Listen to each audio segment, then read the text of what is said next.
One moment. Yes. Bom, então, boa tarde, pessoal. Bem-vindos a mais uma palestra do PET Geologia UFPR.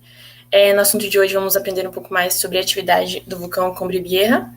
Eu gostaria de lembrar a todos que esse evento vai ser inteiramente em inglês e, no final, mandaremos um formulário no chat para emissão dos certificados de participação. Além disso, também teremos um espaço para perguntas, então qualquer dúvida pode ser enviada aqui no chat, que será respondida posteriormente. No mais, uma ótima palestra para todos. E agora eu passo a palavra para o Eduardo, que vai apresentar o nosso convidado. Muito obrigada. Okay, so here with us we have Professor Dougal Jerram, or known as Dr. Volcano, an award-winning earth scientist, author, and TV media personality with over 24 years post-PhD experience. Dougal is also an adjunct professor at the Center for Earth Evolution and Dynamics at the University of Oslo. He has authored books and reviewed papers. He has participated in live TV interviews on the BBC, Sky News, and various radio shows.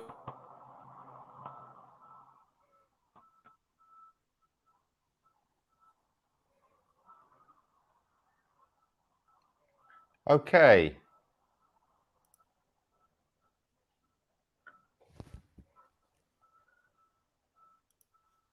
So are we ready to start?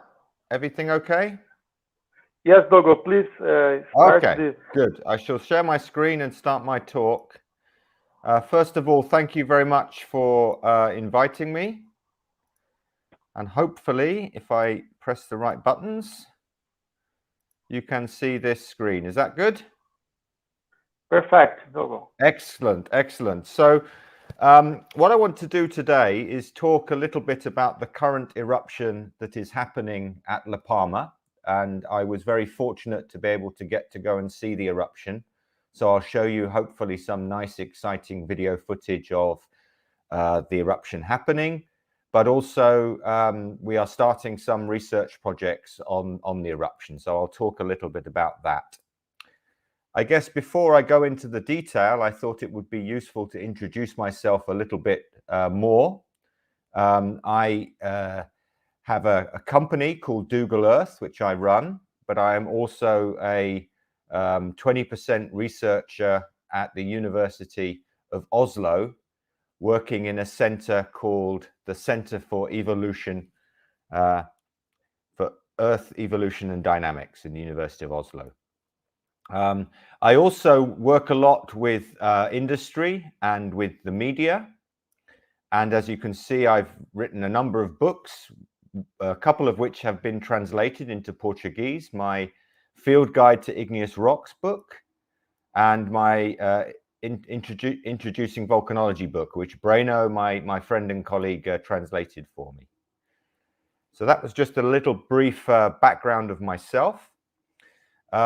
The talk, I will give a background about the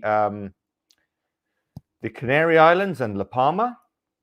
I will mention some aspects about the media work, which I did, some details about the eruption, and I would like to also give you some information and highlights of some of the future work that we plan to do on the volcano. So my main motivation for going to La Palma when it started erupting is because I have published a book in 2017 called The Volcanoes of Europe. And within this book, I have a section on the Canary Islands and La Palma. La Palma previously erupted in 1971. So this was this is some of the pictures that I have from my book from the 1971 eruption. So obviously, it's important for me to update the information. The Canary Islands themselves are a series of volcanic islands off the coast of Africa. And you can see that they have, so here is Portugal up here, Spain, the north coast of Africa, and these are the Canary Islands. And you can see that they have an age progression. They get younger as you go towards La Palma. So some of the famous islands, Lanzarote, Fuerteventura, Gran Canaria, Tenerife, big volcano Tenerife, and La Palma sitting out here. And it's interesting to note that there is a sort of hotspot or plume trail as the South Atlantic still moves away from the mid-ocean ridge, where the youngest eruptions are happening around La Palma and El Hierro over on this side, and some of the older eruptions have happened in Lanzarote, etc. Can everybody still hear me? I'm going to ask that every now and then just to make sure the internet hasn't stopped. Dimon? I assume so. The La Palma eruption, or the La Palma volcano itself, is made up of an old caldera volcano center to the north of the island and a number of younger eruptions which have occurred along the Cumbre Vieja rift system along the south. And here are some of the outlines of some of those historic eruptions. The La Palma was colonized itself in the late 1400s, and there have been a number of witnessed eruptions since the late 1400s to the present day. And some of the notable ones include an eruption in 1949, which actually traveled down both sides of the rift. And obviously the previous last eruptive activity in 1971, which occurred in the very south. And here are some nice images from this eruption. And you'll notice that the eruption started inland with a vent erupting fire fountaining material and feeding lava flows, and those lava flows eventually made it towards the sea, and then they started to build out new land into the sea as lava deltas. And so you'll see that the progression of the 1971 eruption is very similar to what we see today. And this is an important point because if we just go back and look at La Palma, there have been a number of speculations within the media and within communities about the possibilities of some of the volcanic islands in Tenerife collapsing and causing tsunamis and affecting the east coast of the Americas. But what we can see from the current eruptive activity is that it's very similar to all of the previous eruptions that have happened since the 1400s. So at the moment, there is no reason to suspect that the eruptive activity will be anything different than what we see. The biggest question really is how long the eruption will last for. Okay. So what we, if we start to look at what happened prior to, just before the La Palma eruption, we had, leading up to the eruption, around about September the 18th, there was a number of earthquake swarms that were getting shallow and shallow towards the surface. You can see here a map of, I'll show a few of these, a map of La Palma, and you have the earthquake epicenters. And this is a cross-section view looking north from the south, so you can see depth here. And this is looking from the east to the west, again with depth. So you can get a feel for how deep the earthquakes are. And you can see there was a swarm building up very shallow to the surface. They noted, for example, that the largest earthquake up until September the 18th had been a 3.2 event. And that they'd also recorded about 10 centimeters of deformation around the volcano. So that's clearly evidence that magma was moving towards the surface. Then on 2 o'clock in the afternoon on the 19th of September, the eruption started. This was witnessed as plumes of ash and eruptive material from the flanks of the Cumbre Vieja, just up in the hills, And very quickly, this started feeding lava flows, which were destructing some of the houses and communities up on the hill and heading down towards some of these more populated areas towards the coast. So, and when this happened, obviously there was a large amount of media interest, and I had a lot of media interest because of my books and media associations through volcanology. And I did here's an example of me doing a Sky News interview. I did a podcast with Sky News and some interviews with Channel 7 in Australia, and some radio interviews and some social media activity. And I just wanted to show you one of the highlights of the early part of the reporting, because people didn't really know what was going on. So there were a lot of questions about understanding the eruption and trying to understand it in the context of the bigger picture. So I'll show you now a clip from one of my news interviews. The La Palma volcano in the Canary Islands has begun pouring into the ocean. Residents were urged to take shelter over fears of explosions and clouds of toxic gas forming when the lava hits the water. Geologist Professor Dougal Jerram joins us now from the UK. Dougal, good to talk to you again. Can you explain what is going on there? Yes, Michael, it's an amazing time. We're seeing essentially the birth of a volcano. We're able to watch it sort of come to life, but also then, unfortunately, it's now devastating some of the communities in the area, and it's actually made it all the way to the sea. Now, this volcano, it created quite a disaster zone, as we're seeing in some of the vision there when it erupted 9 days ago. Was it a surprise? Well, there's a good team of volcanologists in Volcano on the Canary Islands, which monitor all of the islands. Many of the islands actually have active volcanoes on them. And so they were able to pick up these seismic signals that suggested that magma was moving closer and closer to the Earth's surface. And also using satellite data, you can see the very subtle deformation of the island. So they were able to get a feel that the volcano was coming back to life. It last erupted in 1971. So it wasn't a particular surprise. And thankfully, they've been able to evacuate people and there's been no casualties to date. What makes this one more interesting for you, Dougal? I think in this modern day, we've got so much sort of different ways of digitally archiving the data. We can have drones flying around. We can map things out in 3 dimensions. So it's a really exciting from a volcanological perspective, because you're able to really see what's happening as a volcano starts, but also what happens during its lifestyle, sort of its life expanse, and when eventually it will stop. So there I was giving a sort of idea of why I think it's very valuable at the moment looking at new volcanic eruptions, because we have the ability to use high resolution digital data to really monitor the volcanoes. And that's quite important, because I'll touch on that a little bit later in the talk.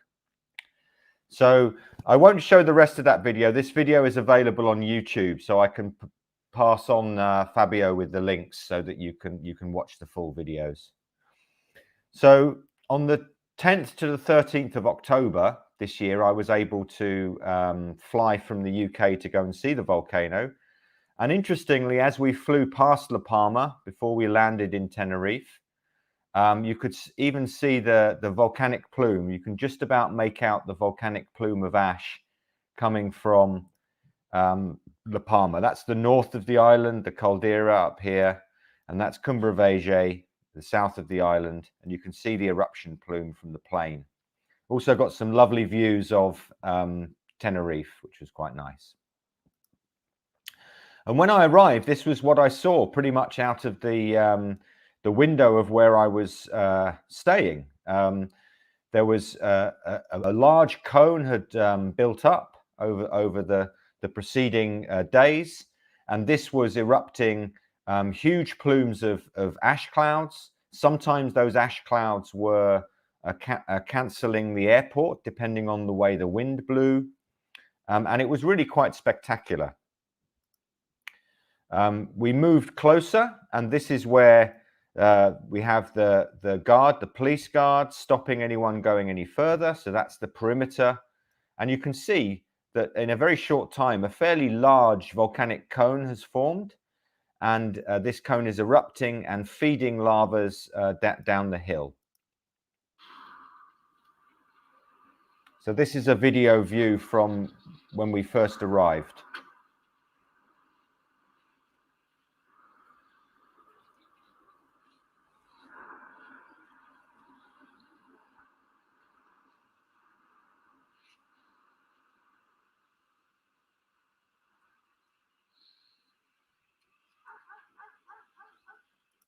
So really quite spectacular. You see that there are a number of vents. So there's vents towards the back emitting ash. There's some fire fountaining here, and you also have lavas that are coming out of the side of the cone. I'll just move on from there. So while I arrived at the island, the Channel 7 News were interested in trying to get some further information about what was happening. This was a few more days into the eruptive cycle, and so I did a live interview from the island. So hopefully this will work as well. Since the volcano on La Palma first erupted, enormous chunks of molten lava are still bulldozing the island as tremors shake the ground. Geologist Dougal Jerram, otherwise known as Dr. Volcano, has travelled to the island to assess the situation, and he joins me now. Dougal, what is the latest on the ground there? Well, I don't know if you can see just behind me here. You've actually got the red sort of bursts of this eruption cloud. It's really quite spectacular. I got to the island last night. The plane was delayed because of ash. There's ash everywhere, all over the cars. As I got out of the accommodation this morning, people sweeping the streets. It really is making a huge amount of disruption on the island. And it was almost impossible to sleep last night because it was really making these big, large explosions. It's just remarkable, and you can see it there behind you. Why is the region experiencing earth tremors now? Yeah, so what's actually happening is there's two things. The volcano itself is having these giant bubble bursts. They actually cause really large, almost like cannon sound, shake the buildings. But there's also very shallow earth tremors where the magma's moving slowly up through the crust. And that actually causes minor earthquakes. And that's telling us that there's still quite a bit of magma at depth. And this eruption is going on behind me is absolutely fantastic. Could be going on for some time. Well, yeah, I was going to ask that. This volcano, it's been erupting for 3 weeks. We've seen remarkable pictures coming out of the area. Is there any end in sight? When is it going to stop? Well, it's one of those fluid things at the moment. You can see the road behind me has been closed off by the gendarmerie, by the police. There's access areas that are restricted because they're trying to obviously evacuate people that might be where their buildings might be in the way of some of the new lava flows. The lava's reached the sea, so the island is actually building out. La Palma, as we speak, is getting bigger. And there's been some calculations looking at the potential amount of magma at depth that suggest that this could even go on for several months. Yes, and I'll stop it there. Again, the rest of this video is available for you to watch on YouTube, I believe, on the Channel 7 website. I mean, that question that the media asked me there was how long was the eruption going to last? Well, this is one of the big questions, and that was an interview done in the middle of October, and we're now in the middle of November, and the eruption's still going on. So it's clearly something that requires a lot of monitoring and a lot of keeping ahead of. This is a view now of the eruption going into the sort of evening time. You can see this quite violent fire fountaining that's going on, producing these wonderful images. There's a couple of active vents there, and there's one in the background behind which you can't see from this particular view. So it's really quite spectacular to look at. And interestingly, the next morning I got up very early to go and film the lava flow and the eruption and the fire fountaining, and I found a nice position to look at the eruption. And I want to play this video and see if you can spot something.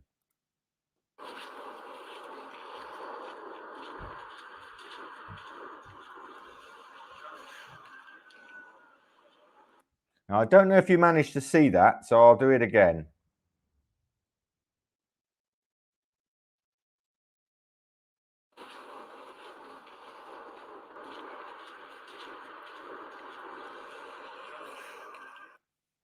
So it's actually very difficult to see. So I slowed the video down. See if you can see it now.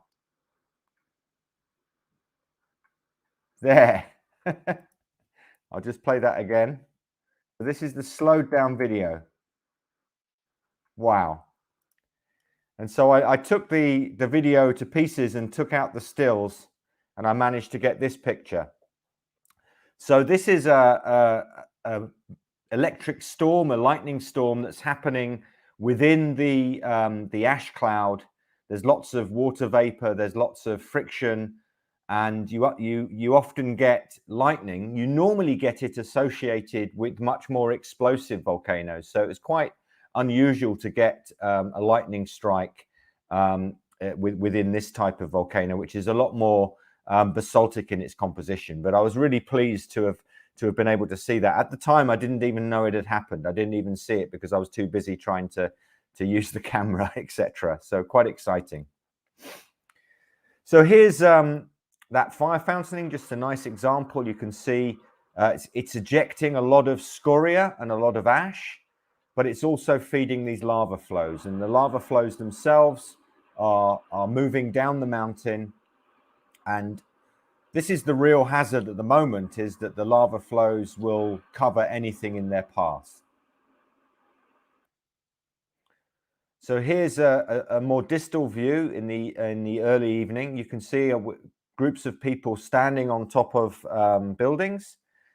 That's the volcanic cone in the distance, and then these are the lava flows that are coming down the hill. You can see they've already started affecting many of the buildings. They've blocked off large areas of the building works. You can see a lava there that's covering some buildings, and the smoke there is where it's getting down towards the sea. So you can see it's a very dynamic situation. When I was there, there were 1,000 homes had been evacuated, and more people were being required to evacuate. And so it was a very dynamic situation in terms of what was happening. So really quite, it's a very difficult landscape to explain unless you're actually there. And every road, there's some police and fire people trying to talk to the locals, trying to work out what was going on. It's really quite an eerie place to visit. And the lava flows themselves, they can be moving quite rapidly as you're close to the steeper slopes, but as it spreads out along the plains, it moves quite slowly. You can just about make out some of the movement in the lava flows here. So a friend of mine that I'd done some work with in the past, James Day, was also visiting, and he sent me some of his images. And I think one of the more surprising things from my perspective was the sheer amount of ash that's coming out of this volcano. This is a view, obviously, of some vehicles that are completely covered in ash. This is someone's driveway, and you can see almost half of the house is covered in ash. So there are parts of the island which are going to have a large amount of cleaning up as we go along. I'm pleased to say this is not our field vehicle, but this is clearly an indication of just how destructive the lava sequences are as they come down the hill. And to emphasize that, here is a photo of a small building just before the lava flow reached it. Then as the lava flow got closer, it started to destroy the building. And within, a short while, the lava had completely destroyed the building. So it's clearly the main hazard in terms of the population is first the lava flow distribution, where it's going and where it's likely to go further. But also there is a problem with ash, and depending on whether you're downwind of the volcano, the ash can prove quite problematic. So there's a little bit of new research coming out. A colleague, Matt Pankhurst at Volcano, with a number of colleagues, have got a paper that's just about to come out in Volcano, and they took some early samples of the lava and tephra. Here's one of them sampling the front of the lava as it's taking over a road, and they've got some lapilli here. And it's kind of interesting because it shows you how quickly you can get data in the modern age with modern equipment and with quick thinking.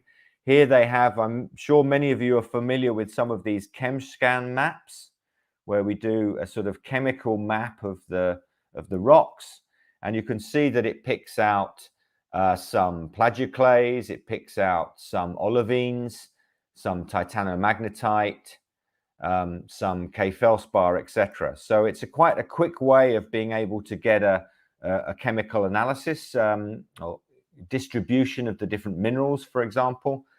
And also the whole rock geochemistry shows that the lavas are very alkaline, and they plot in a similar, in the light gray here, are some of the recent eruptive trends from La Palma. So it's plotting well within the normal eruptive sequence, and it shows you that within a few weeks of the eruption, it's possible to get detailed analytical information about what the lava flow is made up of.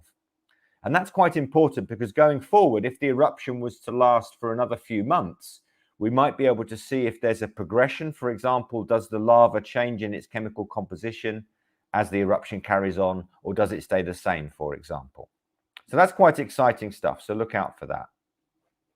So this was the day I was leaving the volcano, and I just thought I'd put some thoughts together. It's 3 weeks now since this volcano started erupting on La Palma, and it shows no signs of calming down. As we speak, there are lava flows making their way down towards the sea. They're entering the sea and building out what's known as a lava delta, and it's reacting with the seawater, creating what's called a vase, a volcanic haze. But also you can see there's this dark ash cloud, and that ash cloud is sporadically closing the airport when the wind is in the wrong direction. Every morning the locals get up, they have to clean their driveways, clean their cars, just in order to get on with their everyday lives. And unfortunately, any buildings and infrastructure like the houses behind me that are in the way of the lavas as they work their way down towards the sea are totally destroyed. So this volcano could be erupting for several more weeks, maybe even months. And so the people on the island have to get used to living under the umbrella of this remarkable and striking volcano on La Palma. So that's some of the sort of background and lead up to the eruption. The lava flows making their way down the hill and entering the sea. So this is the situation where we were at just after I left La Palma, and we can see from some of these GIS projects that are being made available, there's some really cool and interesting, informative data that's being collected and presented and made available to the public.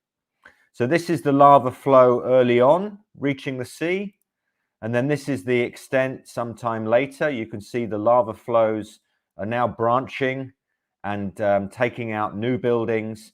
And we were interested in trying to look at some of the ways in which this lava is interacting at the coastline. The other thing that's important is the sort of analysis and monitoring of the volcano. And this is quite a nice set of data that's been published by Copernicus from the satellite mapping. And you can see the early parts of the lava, and then how that lava has developed on different days, how it's eventually broken into the sea and started forming a lava delta, and how the lava field starts to then expand and threaten new areas of the island where the inhabitants have to be evacuated. Here's one of the sort of full data sets. The IGN in Spain are putting together a lot of the information. You can see here we have earthquake epicenters. We also have the location of the main eruption and the distribution of the lava. And the other thing that they're reporting on is the earthquake activity. And this is quite interesting and revealing. They put some this was data that I plotted from the 5th of November, and it shows you that now the eruptions the eruption is up in this part of the island, but at the present, most of the earthquakes are actually further south. And you can see that there are two areas of earthquakes, one which is around about 10 kilometers depth, and there's a much deeper trend around 35 kilometers. And that seems to be the current stable state of the system. And this plot here plots all of the earthquakes that have happened prior to and since the eruption. So you can see there was this early shallow earthquakes, but now many of the earthquakes have settled into this sort of bimodal, shallower and deeper sections of the plumbing system. So really quite an amazing data set. And obviously as the volcanic eruption progresses and eventually finally finishes, we will have a complete sort of data set of exactly how the eruption went from its early beginnings right to the very end.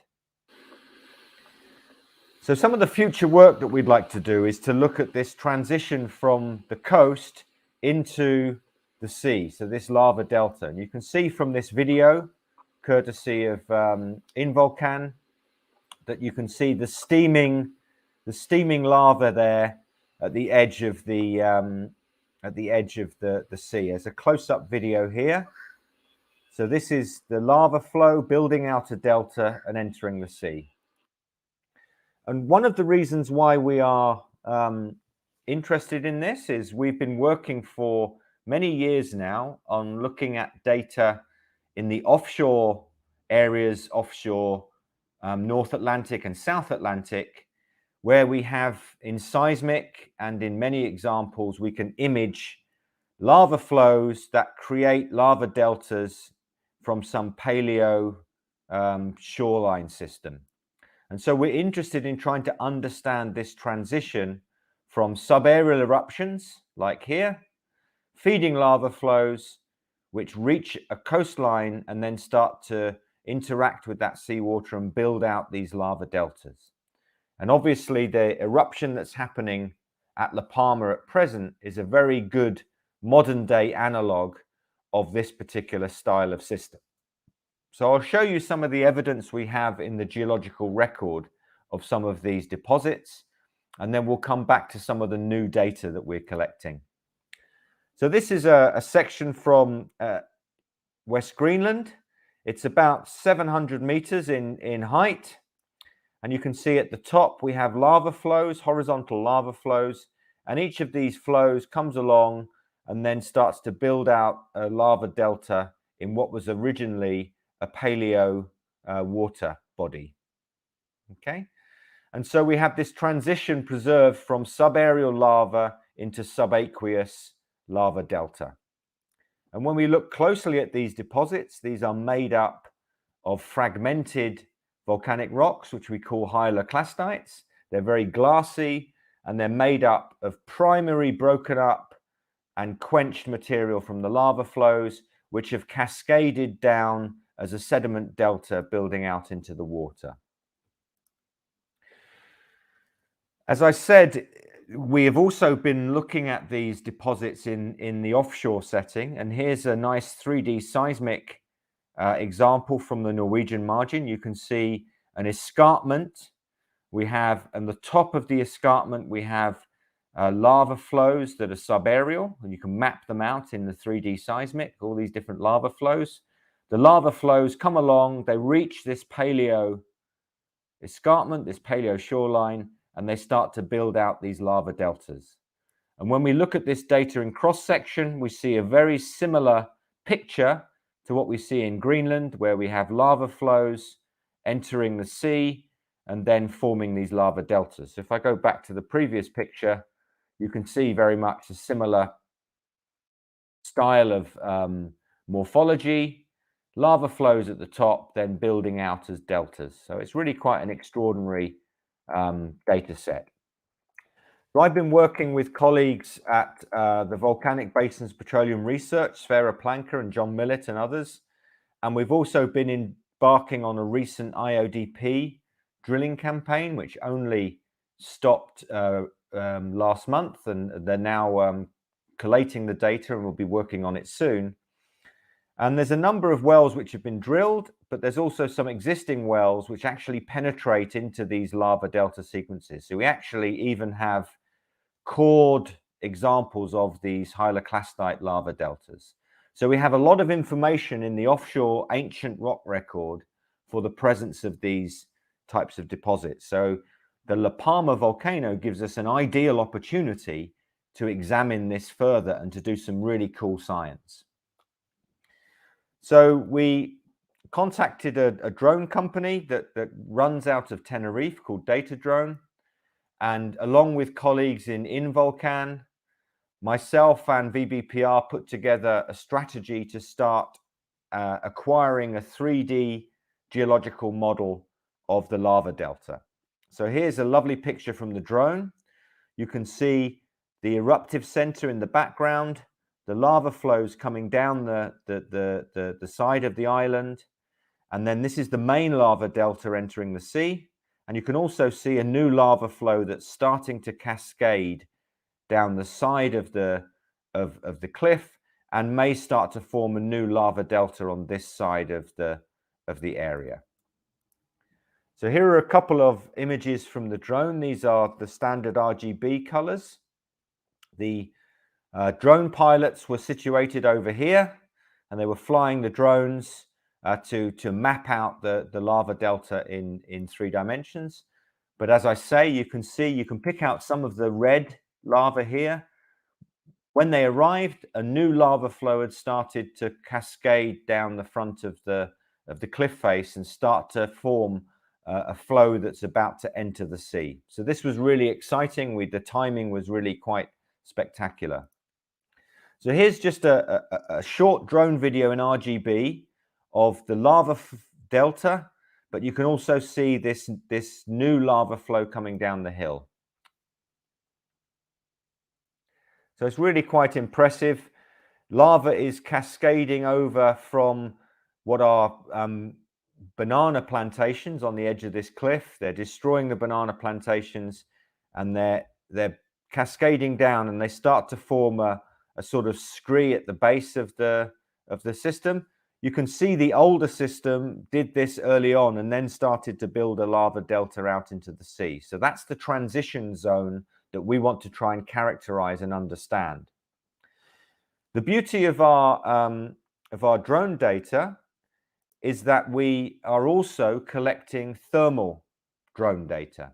So the drone itself has the capacity to analyze for thermal data as well as for normal RGB data.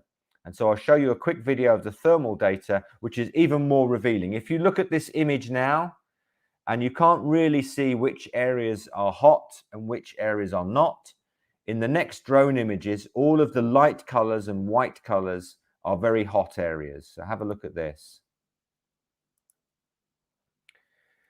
If you look in detail, you can see blocks of hot lava falling down the volcano side here, down the cliff. You see a number of them dropping down. All this area here is red hot in the thermal camera, but you can also see the really hot lava flows in the background that in the normal daytime, they just look black, but they're clearly very hot. And there's some hot areas still on the modern lava, on the older, slightly larger developed lava delta. So this is a really cool data set that we acquired only a few days ago, and we'll be working up as part of our ongoing science looking at the volcano. But that's a beautiful image just there of, in daylight, this looks like it's almost all black, but actually there's hot lava streams coming down the volcano and entering the sea. So the next day and the following days, there's some photographs of the same area. And interestingly, so this is the area where the lava was coming down the cliff. It's now starting to form a new lava delta into the sea. And also you can see there's a lot more activity on the end of the old delta. So what's happened is the existing lava delta has been reactivated. and there's new lava coming out of the lava tubes here. And also the new delta has started entering the sea. So we've got the perfect timing for the first set of data, and we need to go back now and do a new 3D model to show how the lava delta is progressing in the third dimension. So if you imagine literally the day before, this lava delta here did not exist. So that's before it reached the sea. And also there was very little activity at the front of the old delta. Now the old delta has been reactivated and this new lava delta is starting. So very exciting news, really. This is a lovely image that Olivier put up for us. So the lava delta research that we're aiming to do, we've surveyed, we've put a digital elevation model and a thermal model that's being processed into a full 3D data set. We're looking at the moment to maybe acquire new data so we can see how the delta progresses in time. So what we call 4D data with time. And we're looking to sample and future analyze the delta in a number of different ways. We would like to look at how a new delta like this erodes once it's stopped. We may also try and see if we can drill through the delta at the top surface to see if the volcanic facies in this delta is very similar to the ones that we see in the ancient rock record. And it's possible that we can map out the bathymetry of the delta in the shallow part of the water. So really, this is ongoing research. This is the watch this space part of the talk. But I thought it would be nice to show you some really new data and the ways in which we're trying to work with some of the guys on the ground in Volcano and so on to understand the volcanic system. And with a view to also understanding some of our big volcanic margins that we have offshore Brazil, offshore the North Atlantic, etc. So really, we have this vision of using the sort of drone modern day analog system. We have the ancient rock record preserved offshore in the seismic, and we even have core data that we can potentially compare to the modern system and within the ancient. All of which is aimed at trying to understand the evolution of these lava delta systems, which clearly have been very important whenever you have volcanic eruptions that are either on volcanic islands or within coastal areas. So I'm sure many of you are familiar with my Introducing Volcanology book that my friend and colleague, I call him my brother, my long lost Brazilian brother, Breno. He was kind enough to translate for me. And I just thought I'd give you some updates. I'm just about to publish a field guide to metamorphic rocks, which I did with a colleague, Mark Caddick, and that's due out early 2022. We've just got the proofs of that. So that's something to look out for, and maybe that might get translated in the future, who knows. So I think I'll leave it there with a little bit of time for some questions. I thought hopefully the sound has been okay and hopefully the videos have worked for you. And I hope that's given you a little bit of insight as to what it's like to go and visit a dynamically erupting volcano, but also how you can very quickly start to set up collaborations and work with colleagues to try and collect good data that will be useful in understanding the volcano as we go forwards. So thank you very much for your time and attention. I'll stop sharing, and I hope that when I do this, you're all still there. Hi, Dougal, do you hear me? Yes, I do. I do. Did that all come through okay? It was very difficult because all I'm looking at is the presentation, so I'm hoping that the sound was okay and everything.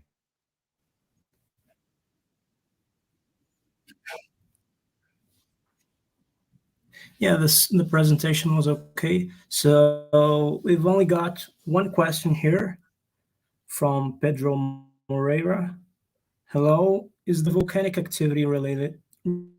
How does it differ from the last volcanism in Hawaii? Yeah, so that's a very interesting question. The relation to a hotspot the relation to a hotspot in the Canary Islands is less clear than it is at Hawaii. At Hawaii, you have all of the activity, the current activity on the big island, and then you have this chain of older islands going away as a seamount away from the main island of Hawaii. With the Canary Islands, most of the young activity is concentrated around La Palma and El Hierro, just to the south. But there have been historic eruptions on the other islands. So there's been eruptions on Tenerife. There was a large eruption on Lanzarote in historic time. But when you look at the oldest rocks preserved on Lanzarote, they go up to 20 odd million years. So the oldest eruptive activity is there. The youngest eruptive activity is La Palma. It's around about 2 million years, maybe a little bit older. So there is a sort of trail of younging as you go, as the Atlantic is moving open, there's a trail of younging, but the exact detail of the sort of hotspot is a little bit blurred along the duration of the island. So there's still some activity that seems to be able to make its way up between some of the different islands. So it's not as clear cut, I would say, as the hotspot in Hawaii.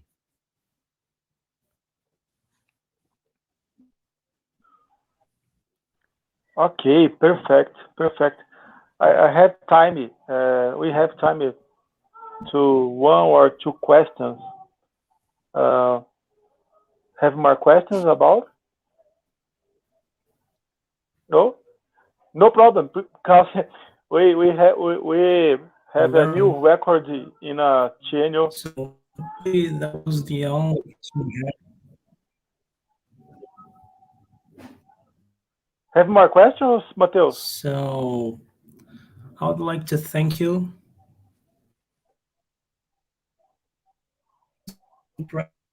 Data can be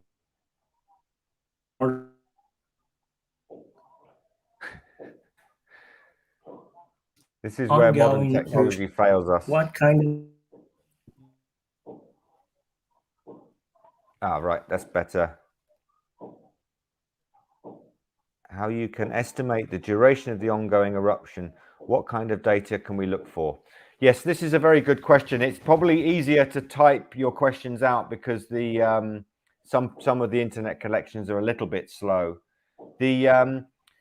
The way in which we can look at the duration of the lava, obviously we can physically measure the volume and how it's changing. So with the satellite data and with the mapping of the different lava, also by doing drone flights where you get the exact thickness of the lava, you can work out how much lava is coming out per hour or per day, for example.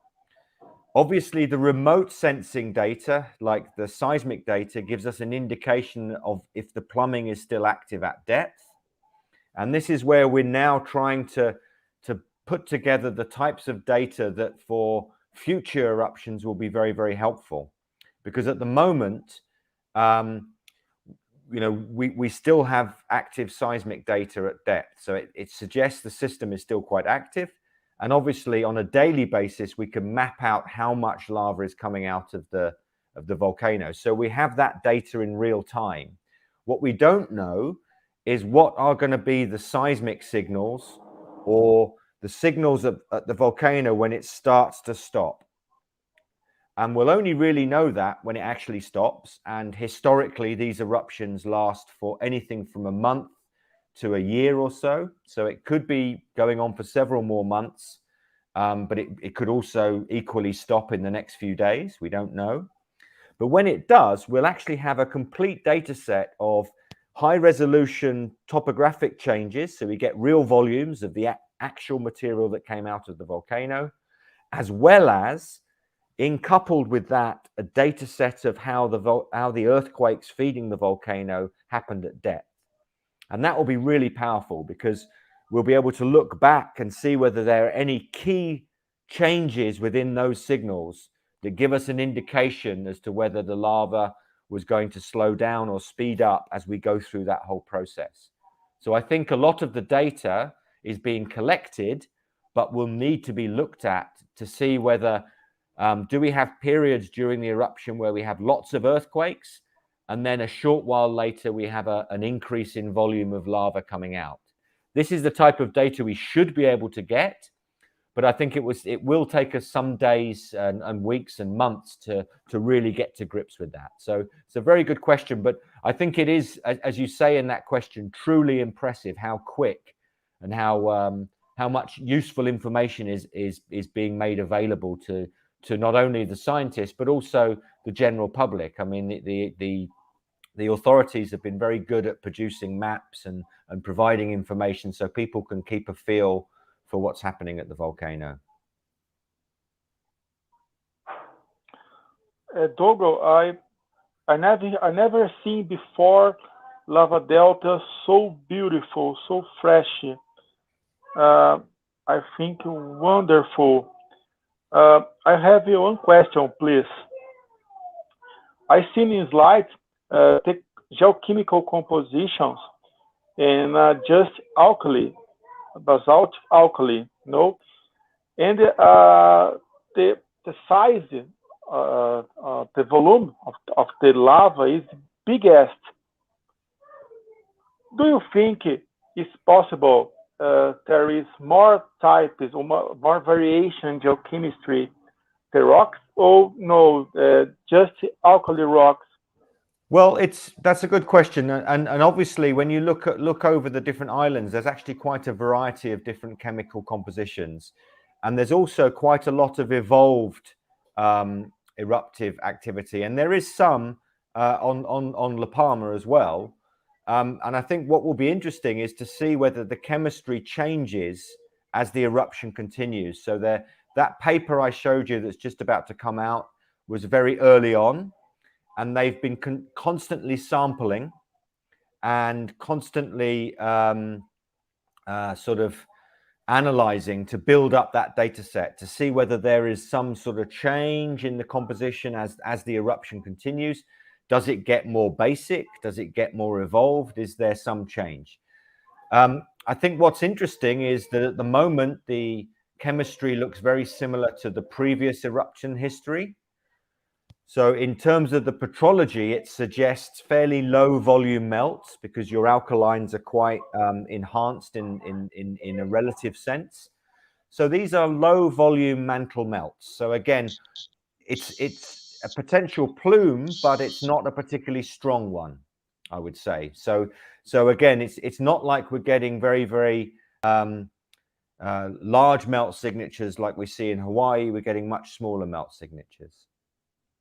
So it's very interesting, and I think it's what's going to be really cool is to see how that data changes during the eruption.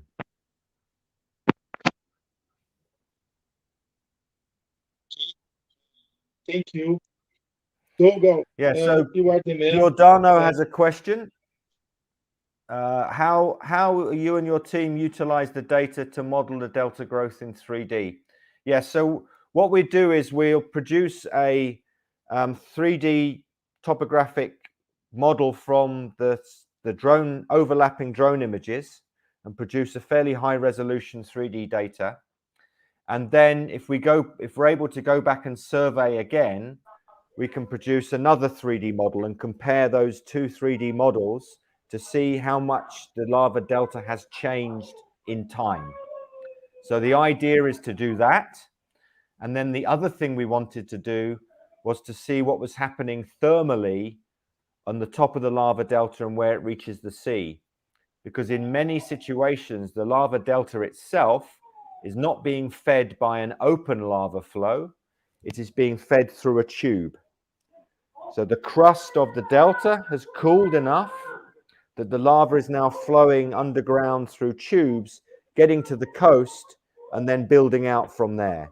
So what we're wanting to see is trying to see whether we can map some of that thermal picture on the delta surface. So there are two different ways in which we will look at the way the lava flows develop, the lava deltas develop. Sorry. Okay. My connection is bad, but Professor Dougal, thank you very much. Thank you. You are the man.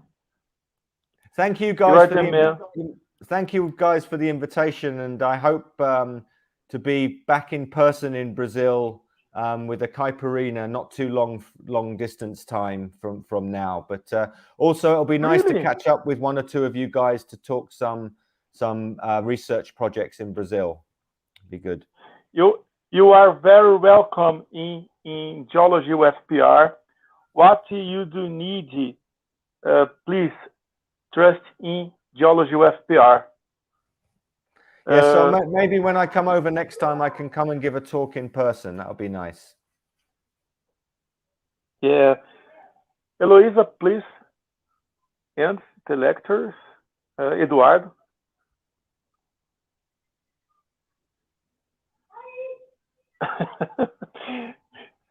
He shares. You are sure. No problem.